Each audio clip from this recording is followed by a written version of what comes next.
Josh joins us now with the forecast. Josh, in the last half hour or so, reports of freezing rain both on the east side and the west side. Yes, it's starting to kind of trickle its way into parts of the Portland area. This photo coming in just moments ago of some of the ice already starting to accumulate on some of those tree branches. This is out towards the Forest Heights area where we are getting a few reports of power outages as well. So that's going to be an ongoing concern through the rest of this evening. So if you happen to have a weather photo or video you'd like us to see, scan the QR code on your screen right now. That will direct you to KOIN.com. And sites of melting slushy conditions are a sight seen across the area. That's why we're keeping that KOIN 6 weather alert in place. The breakdown goes as follows.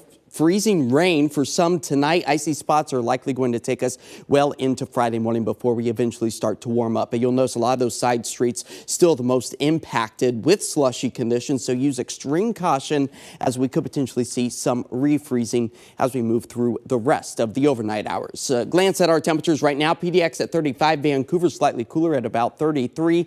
These temperatures, they will start to decrease through the rest of the overnight hours. So I've gone ahead, highlighted that 32-degree temperature line. You'll notice by the time we get to 8 o'clock tonight, falling below freezing once again. We stay there for much of the night, just by about a degree or so. 6 a.m., the coldest part over the next 24 hours, where we will fall to about 30 degrees, and all of this has the potential to start to refreeze. But I want to give us a science moment here. This is called the triple point of water. It means that we can have it both in the gas form as clouds, we can have it as active rain falling, or even liquid puddles on the ground.